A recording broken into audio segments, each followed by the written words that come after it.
రక్షణ ద్వారం, ఇది రక్షణ ద్వారం. దేవునికి స్తోత్రం. హల్లెలూయా. దేవుని నామానికి మహిమ కలుగును గాక. ఈ రోజున మనము ధ్యానించబోతున్న రక్షణ ద్వారా అంశము సమూయేలు జీవితం గురించి కొన్ని విషయాలు తెలుసుకుందాం. ఆ తెలుసుకున్నటువంటి మనము ఆ సమూయేలు జీవించిన విధానం బట్టి జీవిస్తూ సమూయేలు ఎలాగా దేవునికి దగ్గరై ఉన్నాడో, అలా దగ్గరై ఉండటం ద్వారా దేవుడు సమూయేలుని ఎలాగ దర్శించారు, ఆ దర్శించడం ద్వారా సమూయేలు ఎలాగా ఉన్నతమైన స్థాయిలోకి వెళ్ళి ఉన్నారు అనే అనేక విషయాల ద్వారా ఈరోజున పరిశుద్ధాత్మ దేవుడు మనతో మాట్లాడనే ఉన్నారు. లోకంలో ఉన్నటువంటి స్టార్స్ చాలామంది ఉన్నారు. చాలామంది సినిమాలు తీస్తున్నవారు, వారు ఉన్నటువంటి హుందాతనాన్ని బట్టి కొంతమంది వారు ఫ్యాన్స్ అయిపోయి వారిలాగా వీరు ప్రవర్తించడం, వారిలాగా హెయిర్ స్టైల్ చేయించుకోవటం, వారిలాగా మంచి డ్రెస్సులు వేసుకోవటం, వారిలాగా మాట్లాడటము, అట్లాగా ఎందుకు చేస్తారంటే వారిలాగా ఉంటే వారు కూడా మంచి పేరు వస్తుందని, లేకపోతే ఇంకా వారు అనేక మంది ఒక గుర్తింపు కలిగి ఉంటారని. దేవుడికి స్తోత్రం. హల్లెలూయా. అవన్నీ కూడా అశాశ్వతమైనవి. శాశ్వతమైనది ఏమిటంటే ప్రభువైన యేసుక్రీస్తు వారి యొక్క ప్రేమ మాత్రమే. శాశ్వతమైనది ఏంటంటే ప్రభువారు ఇస్తున్నటువంటి ఆ ఘనత మాత్రమే నీకు శాశ్వతంగా ఉంటుంది. అలాగా సమూయేలు జీవితాన్ని మనం చూసుకున్నట్లయితే మొదటిగా మనము దేవుడు ప్రజల్ని పరిపాలించడానికి, మంచి మార్గంలో నడిపించడానికి కొంతమంది నాయకుల్ని దేవుడు అనుగ్రహించాడు. అయితే ఆ నాయకులు అనేక మంది ఇజ్రాయెల్ ప్రజల్ని సన్మార్గంలో మంచి మార్గంలో నడిపించారు. ఆ నాయకులు చనిపోయిన తర్వాత న్యాయాధిపతులు, ఆ తర్వాత వారు చనిపోయిన తర్వాత వారు దేవుడి మాటకి లోబడలేని పరిస్థితి. నాయకులు, న్యాయాధిపతులు వీళ్ళందరూ అయిపోయిన తర్వాత దేవుడు సమూయేలుని ఏర్పాటు చేసుకొని ఇజ్రాయెల్ ప్రజలను మంచి మార్గంలో నడిపించడానికి ఆ దేవుడు అతన్ని ఏర్పాటు చేసుకున్నాడు. అసలు సమూయేలు యొక్క తల్లి పేరు హన్న. హన్న యొక్క జీవితం మొదటగా ఎలా ఉండేదంటే అవమానంతో ఉండేది, నిందలతో ఉండేది. తను ఉంటున్న గృహంలో బాధపడుతూ అసూయకు, ద్వేషమునకు గురయ్యి కొన్ని ఇబ్బందులు పడుతున్న పరిస్థితులలో ఆమె ఎంత మాత్రమో ఆ ఇబ్బందుల వైపు, ఆ కష్టముల వైపు, ఆ మనుషుల వైపు, కష్టపెడుతున్న మనుషుల వైపు, బాధ పెడుతున్న మనుషుల వైపు, నిరుత్సాహపరుస్తున్న మనుషుల వైపు చూడలేదు. కానీ బాధ నుంచి, ఆ కష్టాన్ని నుంచి, నిరుత్సాహాన్ని తొలగించే దేవుడి వైపు చూసింది. దేవుడికి స్తోత్రం. హల్లెలూయా. హన్నాకి ఉన్న కొరత ఏంటంటే బిడ్డలు లేకపోవటం. బిడ్డలు ఆలస్యం అయినప్పుడు కూడా దేవుడు తనకి గొప్ప ఆశీర్వాదం అనుగ్రహించాడు. దేవుడికి స్తోత్రం. హల్లెలూయా. హన్నా ఇంకా తన యొక్క తోడుకోడలో పెనీనా దేవుడి బిడ్డల్ని బాధ పెట్టేదిగా ఉన్నప్పటికీ దేవుడు దానికి ముందుగా కుమార్తెలను అనుగ్రహించాడు. అయితే దేవుడు అంటే నమ్మకము, విధేయత, భయభక్తులు కలిగి ఉన్నటువంటి హన్నాకు దేవుడు ఆలస్యంగా దేవుడు తనకి కుమారుని అనుగ్రహించాడు. ప్రియ సహోదరుల సంగమా, ఈ రోజున నీకు గర్భఫలం ఆలస్యం అవుతుందని కంగారు పడుతున్నావా? లేదా వివాహము జరగట్లేదని చెప్పి బాధపడుతున్నావా? నీ సమస్యలు తీరట్లేదని చెప్పి నెమ్మది లేకుండా ఉన్నావా? సమాధానం లేకుండా ఉన్నావా? అయితే నువ్వు భయపడకు. దేవుడు నీకు ఆలస్యం అయినప్పుడు కూడా దేవుడు గొప్ప కార్యము జరిగిస్తాడు. దేవుడు చేసే కార్యం ఎలా ఉంటుందంటే ఊహకు అందరి కార్యాలు ఆయన జరిగించే దేవుడిగా ఉన్నాడు. హల్లెలూయా. అయితే హన్నాకు దేవుడు ఆలస్యమైనప్పుడు కూడా దేవుడు కుమారుణ్ణి ఇచ్చాడు. అతని పేరే సమూయేలు. ఆ సమూయేలుని బట్టి తల్లికి ఎంతో ఘనత వచ్చినట్లుగా మనం చూస్తున్నాం ఈ రోజున. హల్లెలూయా. బైబిల్ గ్రంథంలో ముందుగా పెనీనాకి బిడ్డలు పుట్టారు. అన్నీ ఉన్నప్పుడు కూడా ఆమె ఈరోజు ఎవరు కూడా తలుసుకోరు. కానీ ఆలస్యంగా పుట్టిన సమూయేలు ఆ జీవితం బట్టి హన్నా జీవితం కూడా ఎంతగానో ఘనపరచబెట్లుగా అనేక మంది ఆమెను ఘనపరచబెట్లుగా లేఖనాల్లో మనం చూస్తున్నాం. దేవుడికి స్తోత్రం. హల్లెలూయా. ఈ రోజున తల్లికు తండ్రికి ఘనత వచ్చినటువంటి కుమారుడు ఈ సమూయేలు గురించి మనం తెలుసుకుందాం. అలాగే ప్రియ సహోదరుల సంగమా, నీ తల్లిదండ్రులకి నువ్వు ఘనత తీసుకురావాలనుకుంటున్నావా? నీ సంఘమునకు నువ్వు ఉన్న ప్రాంతంలో నువ్వు గనుడిగా ఉండాలనుకుంటున్నావా? అయితే ఈ రోజున సమూయేలు ఏ రీతిగా నడుచుకున్నాడో దేవుళ్ళు ఆ రీతిగా నడుచుకోవాలని ప్రభువారు కోరుకుంటున్నారు. కాబట్టి ఈ రోజున సమూయేలు ఎలా నడుచుకున్నాడు అన్న విషయాలు మనము కొన్ని విషయాలు తెలుసుకుందాం. మొదటగా సమూయేలు జీవితంలో మనం చూసుకున్నట్లయితే అతడు ఎలాంటి ప్రాంతంలో ఉన్నాడంటే హన్నా తనకు బిడ్డలు పుట్టగానే దేవుడి సన్నిధిలో మొక్కుకుంది, దేవుడికి సమర్పించుకుంది. దేవుడికి స్తోత్రం. దేవుడు పరిచర్య చేయడానికి సమర్పించుకుంది. దేవుడి నామానికి మహిమ కలుగును గాక. ఈరోజు అనేక మంది తల్లిదండ్రులు చూస్తున్నాము, పిల్లలు పుట్టగానే వారు మంచి చదువులు చదివించడము, వారి ద్వారా జాబులు చేయించటము, ఆ జాబుల ద్వారా వచ్చినటువంటి లాభము వారు అనుభవించడము, ఆ ధనమును బట్టి వారు ఉన్నటువంటి లోకంలో ఒక గనులుగా ఉండటము, ఒక మంచి ఉన్నతమైన స్థాయిలో ఉండాలి అని అనుకుంటున్నారు. అలా ఉంటున్నారు. కానీ వారు దేవుడు చేసిన మేలు ఏమిటి? అసలు మనకు దేవుడు ఆయుష్నిచ్చాడు, ఆరోగ్యాన్ని ఇచ్చాడు, ధనమునిచ్చాడు, సంపదనిచ్చాడు, గౌరవ ప్రతిష్టలు అన్నీ ఇచ్చాడు. దేవుడు మనం ఏం చేయగలుగుతున్నామనే విషయాలు చాలామంది గ్రహించుకోలేకపోతున్నారు. దేవుడి నామానికి మహిమ కలుగును గాక. సమయం కొంచెమే ఉన్నది, ప్రభువారు త్వరలో రానే ఉన్నాడు. కాబట్టి ఫోకస్ చూసిన సహోదరుడా, నీ కుటుంబంలో, నీ సంఘంలో నీ ఉన్న పరిస్థితులు ఏమైనా ఉన్నప్పుడు కూడా అవి దేవుడు చూసుకుని నీకు సహాయం చేసే దేవుడిగా ఉన్నారు. కాబట్టి పరిచర్యలో నీవు పాలుభాగస్తులు అవుతూ నీ బిడ్డలను కూడా పరిచర్యలో పెంచాలని, సమూయేలు వలె నువ్వు నడిపించాలని ప్రభువారు ఈ రోజున కోరుకుంటున్నాడు. అయితే సమూయేలు ఏ రీతిగా నడుచుకున్నాడని మనం చూస్తున్నట్లయితే, మొదటగా అతడు పుట్టినది మొదలుకొని ఆఖరి వరకు కూడా అతను ఎక్కడున్నాడంటే దేవుడి మందిరంలో, దేవుడి స్థలంలో ఉన్నట్లుగా, దేవుడు పరిచర్య చేసేట్లుగా మనం చూస్తున్నాం. హల్లెలూయా. ఎక్కడున్నాడంటే మొదటగా అతడు దేవుడి స్థలంలో ఉన్నాడు. ఈ రోజున మనం ఎలాంటి స్థలంలో ఉంటున్నాము?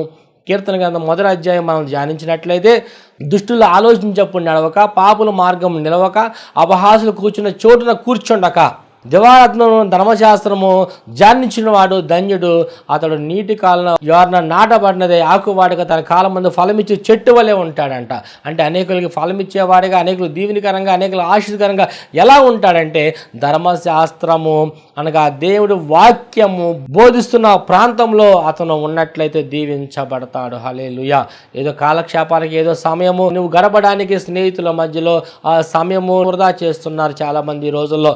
లేకపోతే ఇంకా వారు జాబు చేస్తూ ఉండి ఇంకా సమయం స్పెండ్ చేయాలంటే ఆ బోరింగ్గా ఉండటం వల్ల ఆ సినిమాలకి వెళ్ళడము, షికార్లు వెళ్ళడము, ఫ్రెండ్స్తో సావాసం చేయడము, ఇలాంటి రకరకాల పరిస్థితులు. లేదా ఆదివారం నాడు మందిరంలో ఉండవలసిన వారి మందిలో ఉండకుండా చుట్టాలు వచ్చారనో, లేకపోతే వివాహాలు జరుగుతున్న ప్రాంతాల్లోకి వెళ్ళటము, లేదా ఫంక్షన్లు జరుగుతున్న ప్రాంతాలకి వెళ్ళడము, వారి బంధువులు, రక్త సంబంధికులను దర్శించడము, ఎప్పుడో సంవత్సరంకి ఒకసారి వస్తారు కదా, లేదా 10 సంవత్సరాలకు ఒకసారి వస్తారు కదా, ఫారెన్లో ఉంటారు కదా, ఈరోజు మీరు వెళ్ళిపోతే మరలా మనకు దొరకరు అని చాలామంది మందిరంలో దేవుడిని ఆరాధించవలసిన వారు ఈ రోజున చాలామంది సమయమును వ్యర్థముగా బంధువుల దగ్గర, స్నేహితుల దగ్గర, ఆయా ప్రాంతాల్లో, సినిమాల్లో, థియేటర్లో, పార్కుల్లో, పబ్బుల్లో రకరకాలుగా వారి యొక్క సమయమును వ్యర్థ చేస్తున్నారు. వారి వల్ల వారికి ప్రయోజనం లేకుండా ఉందండి. ధనం ఉంది, అన్నీ ఉన్నాయి, సమృద్ధిగా ఉంది, నాకేంట్లే అని దేవుని స్థలంను విడిచిపెట్టి వెళ్ళడం ద్వారా రాను రాను కొన్ని రోజుల తర్వాత వారి కుటుంబాల్లో బాధాకరమైన పరిస్థితులు చోటు చేసుకుంటున్నాయి. ఆ కుటుంబంలో అనారోగ్య పరిస్థితులు, కుటుంబంలో అసమాధానకరమైన పరిస్థితులు చాలామంది నేను చూస్తూ ఉంటాను. అనేక ప్రాంతాలకి వెళ్తాను. ఆ మందిరానికి వెళ్తున్నారా అంటే కొంతమంది మందిరానికి వెళ్ళలేదండి అంటారు. అయితే వారికి ధనం బాగా ఉంటుంది, సమృద్ధిగా ఉంటుంది, అన్నీ ఉంటాయి, ఏంటిలే ఇంకా వాళ్ళకి వెళ్ళకపోతే ఏంటిలే అనుకున్నట్టుగా వారు ఆలోచిస్తారో ఏమో. కానీ వారిని చూసినప్పుడు నేను సరే వీళ్ళు మందిరానికి వెళ్తలేదు కదా, ప్రభా సహాయం చేయ ప్రభా అని చెప్పి అనుకుంటా. అయితే కొన్ని రోజుల తర్వాత, కొన్ని నెలల తర్వాత, లేకపోతే సంవత్సరాల తర్వాత వారి జీవితం ఎలా ఉంటుందంటే చాలా ఇబ్బంది పడుతున్న పరిస్థితులు చూస్తూ ఉంటాను. గల కారణం ఏంటంటే వారు అన్నీ బాగున్నప్పుడు మందిరానికి, దేవుడి దగ్గరకు వెళ్ళకపోవటం, దేవుడి స్థలంలో వారు ఉండకపోవటం. దేవుడి నామానికి మహిమ కలుగును గాక. ఒకటి, మనం దేవుడి స్థలంలో ఉండేవారంగా ఉండాలి. సమూయేలు మనం చూసుకున్నట్లయితే అంతగా దీవించబడడానికి, సమూయేలు అంతగా ఆశీర్వదింపబడడానికి, ప్రజలకు ఒక నాయకుడిగా, ఒక న్యాయాధిపతిగా, ఒక ప్రవక్తగా, రాజుల్ని అభిషేకించే ఒక రాజుగా, ప్రవక్తలను అభిషేకించే ఒక ప్రవక్తగా, ఇజ్రాయెల్ని పరిపాలించే ఒక నాయకుడిగా దేవుడు సమూయేలుని ఏర్పాటు చేసుకున్నాడు. గల కారణం ఒకటి ఏంటంటే తన జీవితం ఎలా ఉందంటే అతను మందిరములో, దేవుడి స్థలములో అతను ఉన్నట్లుగా మనం చూస్తున్నాం. ఈ రోజు నువ్వు స్థలంలో ఉన్నావు ప్రియ సహోదరి సహోదరుడా, సంగమా, అన్య జనాంగం మధ్య, త్రాగుబోతుల మధ్య, లేదా జోదాలు ఆడేవారి మధ్య ఏదో కాలక్షేపం కోసము, సరదా కోసము ఒకవేళ వెళ్తున్నావేమో, అది ఎంత మాత్రము తగని పని అని దేవుడు మాట్లాడుతున్నాడు.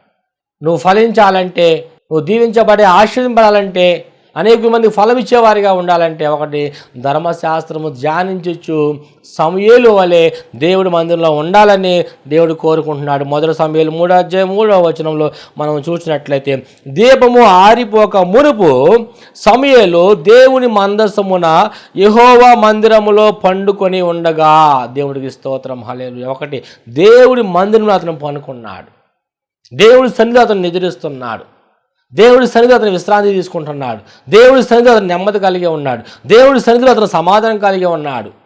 ఇవన్నీ కూడా మనకి లోకంలో ఉన్నటువంటి ప్రాంతాల్లో నివాసం చేయటం వల్ల ఆ సమాధానం నెమ్మది రాదు. కానీ సమాధానము నెమ్మది కలగాలంటే ఒకటి దేవుడి మందిరంలో ఉండేవారిగా ఉండాలి. దేవుడికి స్తోత్రం హల్లెలూయా. ఈ యొక్క బాలుడైన సమూయేలు రెండవదిగా అతను చేసిన పని ఏంటంటే దేవుడి సన్నిధానంలో ఎదుగుతున్నట్లుగా మనం చూస్తున్నాం.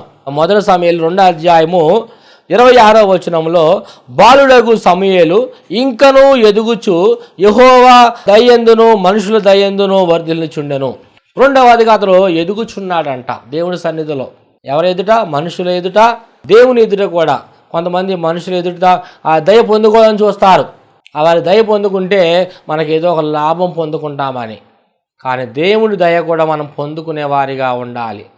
సమూయేలు అయితే రెండవదిగా దేవుని దయ పొందుకున్నట్లుగా మనం చూస్తున్నాము.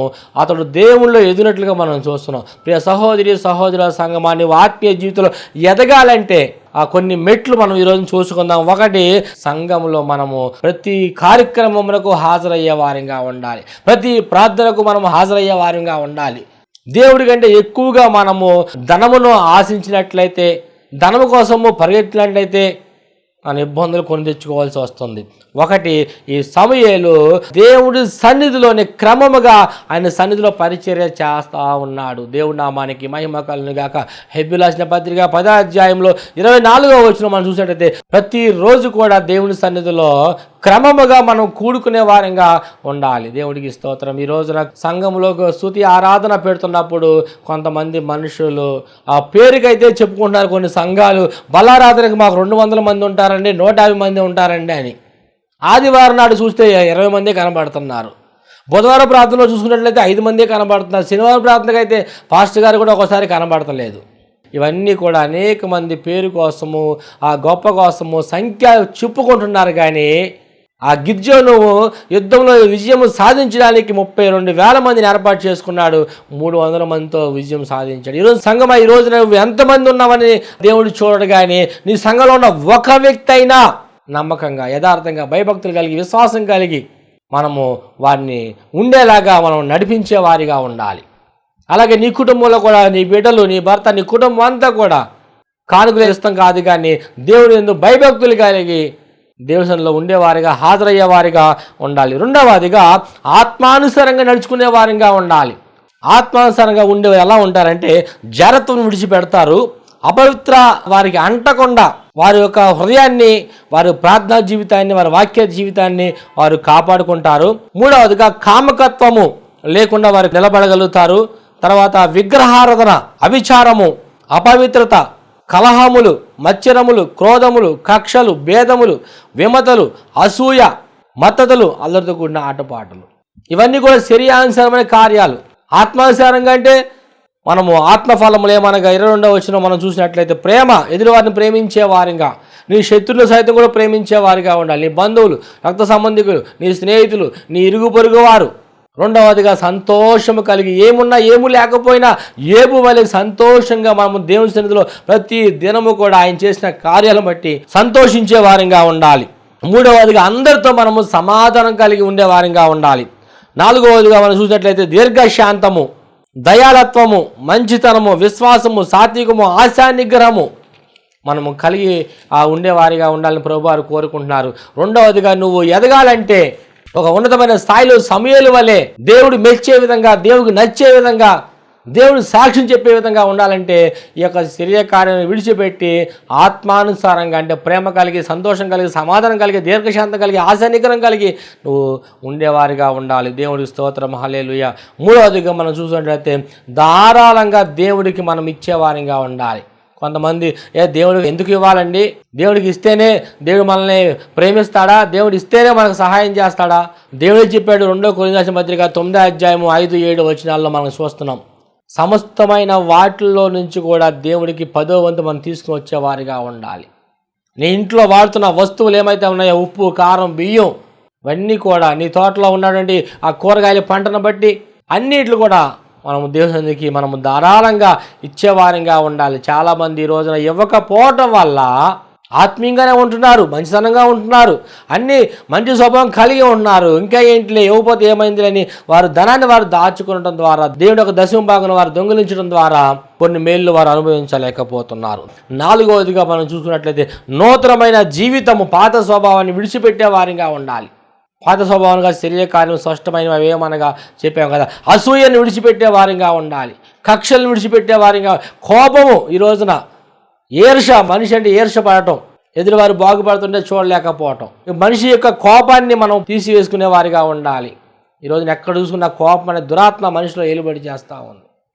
ఈరోజు సేవకుడు వాక్యం గద్దించి చెప్తుంటే పాస్టర్ గారి మీద కోపించేవారు. నూతనమైన జీవితాన్ని జీవించే వారిగా ఉండాలి.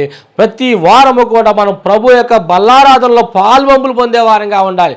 అంటే రక్షణ పొంది, మారుమనసు పొంది, బాప్తిజం పొందేవారిగా ఉండాలని ప్రభు వారు కోరుకుంటున్నారు. నువ్వు ఎదగబడికి గల కారణం ఏంటంటే ప్రతి వారం బలారాధనలో పాల్వంపులు పొందట్లేదు. పాత స్వభావం అలాగే ఉంది. అనేక క్రిస్మస్లు వస్తున్నాయి, ఈస్టర్లు వస్తున్నాయి, జనవరి 1 వస్తున్నాయి, వెళ్ళిపోతున్నాయి. కాలాలు, ఆ సమయాలు వస్తున్నాయి, వెళ్ళిపోతున్నాయి. కానీ మనిషి యొక్క జీవితం అనేది మార్పు లేదు. ఆ బలారాధనలో పాల్వంపులు పొందేవారిగా ఉండాలి. సంఘమందు స్థిరపరచబడేవారిగా ఉండాలి. ఈ సమయాలు అయితే దినదినం కూడా మందిరము ఎదుగుతున్నట్లుగా మనం చూస్తున్నాము. 3వదిగా సమయాలు అతను ప్రార్థన చేసిన అనుభవం కలిగి ఉన్నాడు. హల్లెలూయా. ప్రార్థన ద్వారా అద్భుతాలు జరుగుతాయి, ప్రార్థన ద్వారా ఆశ్చర్యాలు జరుగుతాయి, మహత్కర సూచక్రియలు దేవుడు జరిగిస్తాడు. ప్రార్థన ఎంతో చేయటం ద్వారా నువ్వు దీవించబడతావు, నీ కుటుంబం దీవించబడుతుంది. ఈ సమయాలు కూడా ప్రార్థన చేసే వ్యక్తిగా ఉన్నట్లుగా మనం చూస్తున్నాం. ఈ సమయాలు ఏం చేస్తున్నాడంటే, ఆ యొక్క ఫిలిష్తీయులు వచ్చి ఇజ్రాయేలు మీద పడి ఇబ్బంది పెడతా ఉంటే ప్రార్థన చేస్తున్నాడు. ప్రభువా రక్షించు, ప్రభువా కాపాడు, ప్రభువా. ప్రార్థన ఎలాంటి కార్యాలు జరిగిస్తుందంటే, సింహపు నోట్లో ఉన్న గొర్రె పిల్లను రక్షించినట్లుగా ప్రార్థన నీకు సహాయం చేస్తుంది. ప్రార్థన చేయడం ద్వారా సింహపు నోళ్ళ సైతం కూడా దేవుడు ముంచేవారిగా ఉన్నారు. ప్రార్థన ద్వారా నీ అవసరాలు తీర్చబడతాయి, ప్రార్థన ద్వారా నీ అక్కర్లు తీర్చబడతాయి. ప్రార్థన చేస్తే నీకు కావాల్సినవన్నీ కూడా అనుగ్రహిస్తాడు. ఎదురువాడి దగ్గర ఎప్పుడు అడుక్కునే స్థితి ఎక్కడ ఉంచడు. 10 వయ్యా, 1000 రూపాయలు వయ్యా, ఒక 500 వయ్యా అవసరం కావాలి అని అడుక్కునే స్థితిలో ఎంత మాత్రం ఉంచే దేవుడు కాదు. నిన్ను పై చేయగానే ఉంచుతాడు కానీ కింద చేయి పెట్టేవాడికి ఎంత మాత్రం ఉంచడు. నిన్ను తల ఎత్తుకునేవాడిగా ఉంచుతాడు కానీ తోకగా ఎక్కడా కూడా ఉంచే దేవుడు కాదు.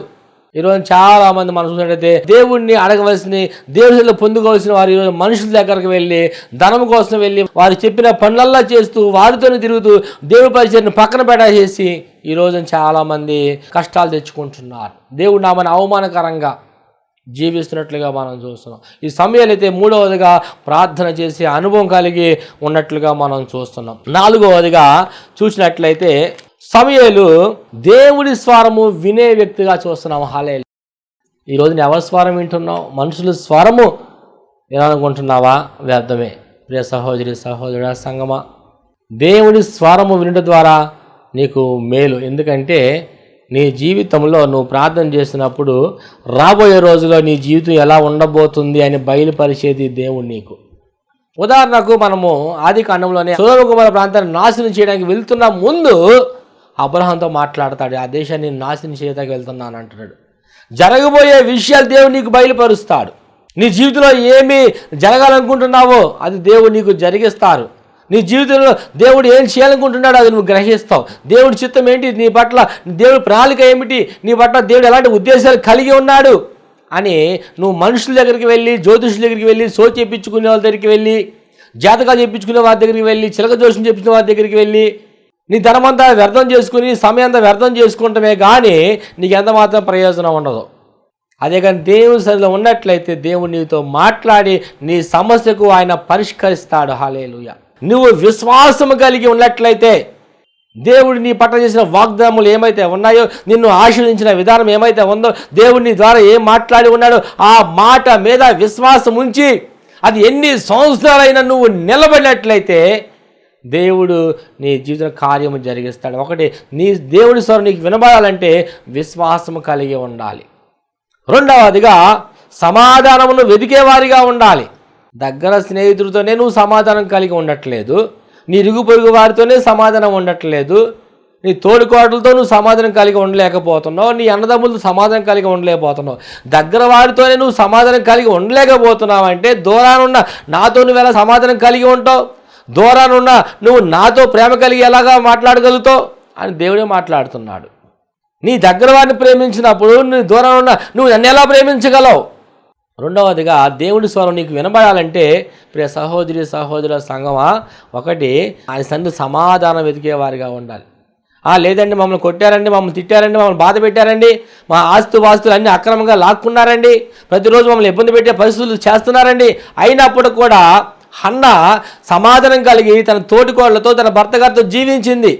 పాస్టర్ గారితో కూడా సమాధానం కలిగి ఉంది.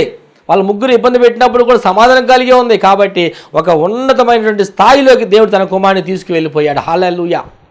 రెండవదిగా దేవుడి స్వరం వినాలంటే సమాధానం కలిగి ఉండాలి. మూడవదిగా దేవుడి సన్నిధిలో నువ్వు ఆరాధించే వారిగా ఉండాలి. మనం ఈరోజు ఎవరిని ఆరాధిస్తున్నాం? మనుషులనా, ధనమునా, వెండినా, బంగారమునా? ఎవరికి మొక్కుతున్నాము? మనకు సమాధానం ఇవ్వలేని వాటికి మొక్కుతున్నామా?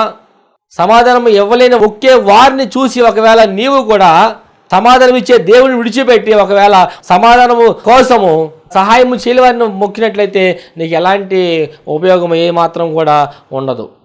కానీ సహాయము చేసే దేవుడు ఎవరో నువ్వు కనుగొని ఆయన్ని ఆరాధించేవారిగా ఉండాలి. నాలుగవదిగా దేవుడి స్వరం నీకు వినబడాలంటే లోకమును తృణీకరించే వారిగా ఉండాలి. నేత్రాశ, శరీరాశ, జీవపు డమ్మము. ఈ సమయాలు అయితే లోకాన్ని తృణీకరించాడు.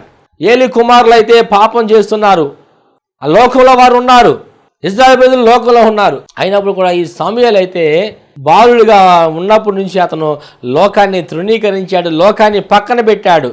బురదగుంటలో మనం చూస్తున్నాం కొన్ని ప్రాంతాల్లో తామరాకులు, వాటి చుట్టూ కూడా ముళ్ళులు ఉంటాయి, బురద ఉంటుంది. అయినప్పుడు కూడా ఏనాడు కూడా బురద అనేది తామరాకు మీద నిలిచి ఉండటం చూడలేదండి. అలాగే లోకంలో ఉన్నటువంటి నీవు ఈ లోకం ఒక బురద లాంటిది. అలాగే లోకము మీద పడినప్పుడు కూడా మనము దులిపేసుకునే వారిగా ఉండాలి. అలా దులిపి వేసుకున్న వారు దేవుడు స్వరాన్ని వింటారు. ఐదవదిగా దేవుడికి విధేయత కలిగి నడుచుకున్నవారు. ఈ యొక్క సమయాలు చిన్నప్పుడు మందిరంలో పెట్టేసిన తర్వాత వాళ్ళ అమ్మగారితో పోట్లాడలేదు. అమ్మ నా ఇష్టం, నీ ఎలాగని బతుకుతాను, నువ్వెవరు సమర్పించడానికి, నువ్వు కన్నావు అంతవరకే, నేను దేవుడి మాట ఎందుకు వినాలి, దేవుడి మందికి ఎందుకు రావాలి, నా ఇష్టం వస్తే వస్తా లేకపోతే లేదు, చెప్పడానికి నీవెవరు, నాకు ఇష్టం వచ్చినప్పుడు భక్తి చేస్తా, నాకు కష్టమైనప్పుడు నీ మానేస్తా, నాకు ఇష్టం ఉంటే ప్రార్థనకు వస్తా లేకపోతే రాను, నాకు చాలా పనులు ఉన్నాయి అని అతడు ఎదురు చెప్పలేదండి. తల్లి మాటకి లోబడి అతడు దేవుడి మందిరంలో స్థిరపరచబడ్డాడు, దేవుడిలో ఎదిగాడు, దేవుడి మందిరం నిలిచి ఉన్నాడు.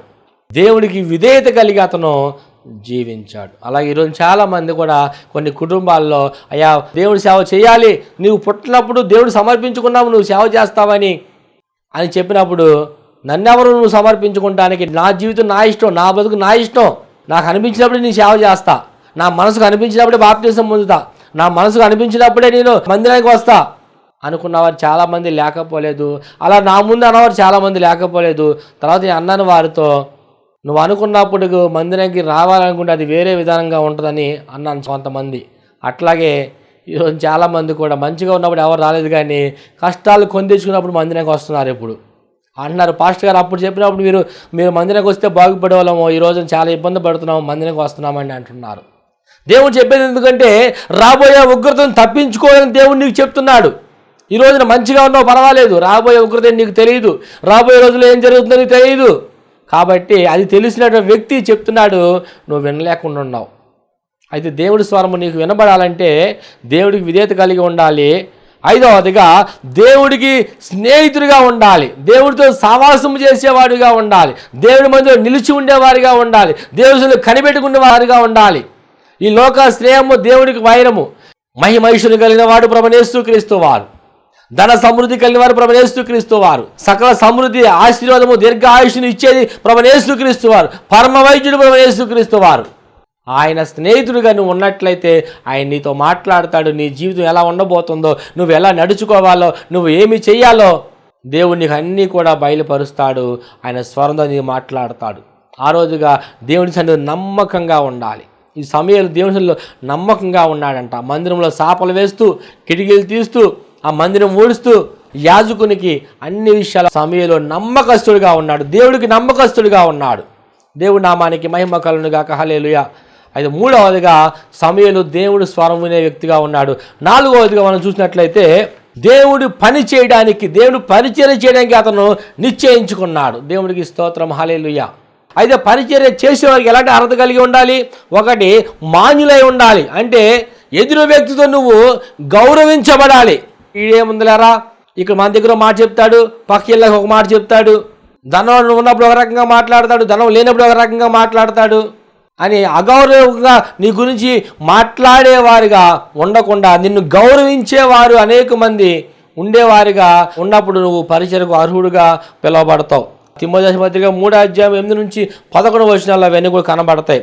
రెండవదిగా కొండెములు చెప్పేవారిగా ఉండకూడదని లేఖనాలు సెలవిస్తున్నాయి. కొండెములు అంటే ఎదురువారి మీద అపనిందలు వేసి వారి గురించి ప్రచారం చేయటం.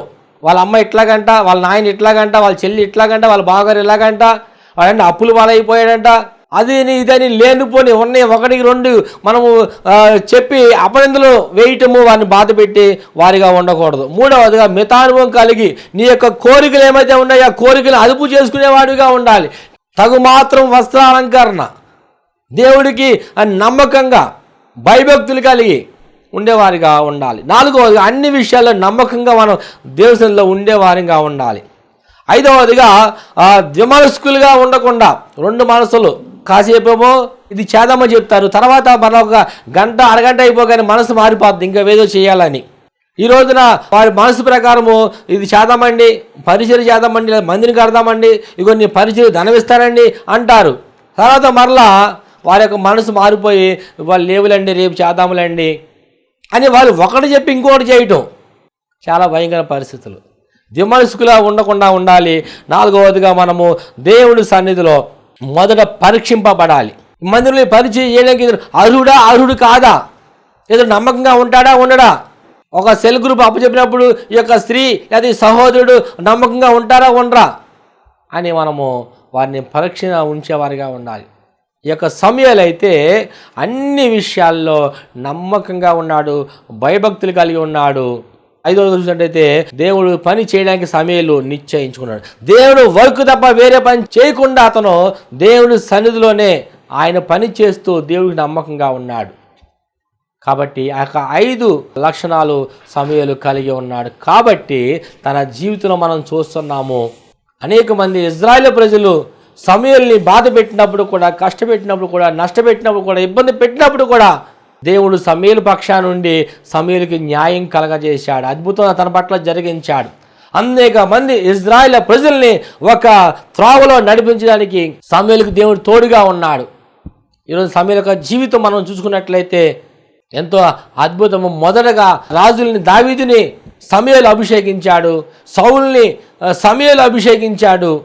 అంటే గొప్ప ఆధిక్యత సమూయేలుకి దేవుడు అనుగ్రహించాడు. కాబట్టి ప్రియ సహోదరి సహోదరుల సంగమా, ఈ రోజున సమూయేలు వలె నువ్వు ఉండాలని కోరుకోవాలి. లేదా లోకంలో ఉన్న వాళ్ళు అట్లా ఉన్నారు, ఈ స్టార్స్ ఎలా ఉన్నారు, లేదా ఆ పాస్టర్ గారు అట్లా ఉన్నారు, ఈ పాస్టర్ గారు ఎట్లా ఉన్నారు, సూట్ వేసుకున్నారు, బూట్ వేసుకున్నారు, పెద్ద కొన్ని కోట్ల రూపాయలు మందిని కట్టాడు, అది కూడా మనం కట్టాలని చెప్పి వాళ్ళని వీళ్ళని చూసి ఫాలో అవ్వడం కాదు. కానీ దేవుడు చెప్పిన విషయాలు ఏమైతే ఉన్నాయో, సమూయేలు దేశంలో ఎలాగ నడుచుకున్నాడో అలాగ నువ్వు నడుచుకున్నట్లయితే నిన్ను బట్టి నీ తల్లిదండ్రులకు గౌరవం కలుగుతుంది, నిన్ను బట్టి నీ సంఘము దీవించబడుతుంది, నిన్ను బట్టి నీ బిడ్డలో నువ్వు చేస్తున్న పని ఏమైతుందో అవన్నీ కూడా ఆశీర్వపడతాయి.